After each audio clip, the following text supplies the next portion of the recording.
Hello guys! For today's video ay home serye muna tayo dahil ngayong araw ay kagagaling lang namin ng biyahe galing sa norte.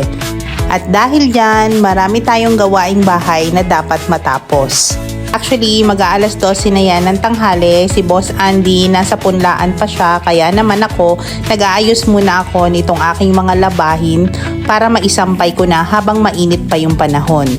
Isang salang na lang naman ay tapos na ang aking mga labahin at ayan, marami na din yung tuyo, pwede na ulit gumala. Naligpitan ko na din yung mga lunch boxes na ginamit namin ni Boss Andy nung bumiyahe kami, kaya ayan, itatabi ko na ulit sila. Minimake sure ko lang na tuyong-tuyo na sila bago ko sila itago. At since wala pa naman si Boss Andy, bubuksan ko na muna itong mga dumating kong mga parcels. Mas maganda kasi na nag-unbox ako habang wala siya para hindi siya mainggit. Inuna ko nang buksan yung pinakamalaking parcel at ito na pala yung rattan storage basket ko. Meron na ako ng isang ganitong rattan storage basket at very durable naman siya at hanggang ngayon okay na okay pa siya, kaya naman umorder ulit ako ng 2 piraso. Medium sizes nga pala itong mga kinuha ko. Bale, plan ko siya lagyan itong mga school supplies ko na nasa ilalim ng lamesa. O diba, mas malinis na siyang tingnan dahil hindi nakita yung mga gamit. Kasyang-kasya naman siya sa 2 organizer na na-order ko. Yung link ilalagay ko na lang sa comment section. Binuksan ko na din yung second parcel at ito pala yung projector na in-order ko. Matagal na din kasi ako naghahanap ng projector na pwede namin gamitin sa farm every time na umuwi kami doon. Mamayang gabi ko na lang siya itatry kapag nasa kwarto na kami. Binuksan ko na din yung last parcel ko at ito yung aking side table. Yun nga lang, nung binuksan ko siya, meron na siyang damage. Buti na lang, nagbibideo ako. So, ipaprocess ko na lang yung return and refund nito. After ko magbukas ng mga parcels, ay nagpalit na din ako ng mga basahan na ginagamit ko sa kusina. Every time talaga na naglalaba ako ng mga damit, I make sure na nagpapalit din ako ng mga basahan na ginagamit namin sa kusina para makasama na siyang malabhan. Para natin ma-make sure ko na maayos at malinis yung mga gamit sa kusina. Almost 1 PM na nang dumating si Boss Andy, kaya naghayin na ako ng aming pananghalian.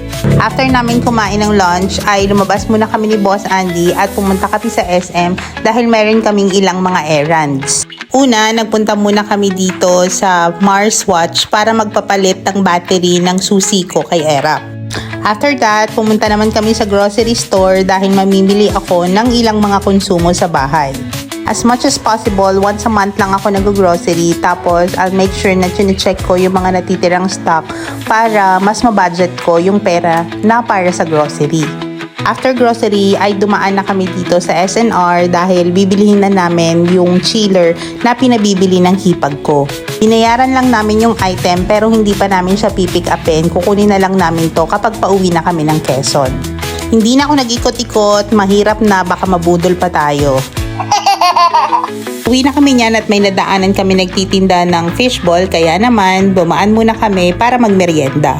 Dumaan muna kami sa punlaan at dinrap ko na muna dito si Boss Andy dahil naiwan namin dito si Dos. Ako na lang yung magdadrive kay Era pauwi ng bahay. Pagka-park ko ng sasakyan ay umakyat na agad ako ng bahay para malikom ko na yung mga sinampay ko. At syempre, hindi pa natatapos ang gawain ko dahil kailangan ko pa itong tiklupin. After namin mag-dinner at mag-half bath ay sinet up ko na itong projector para matry namin kung gumagana.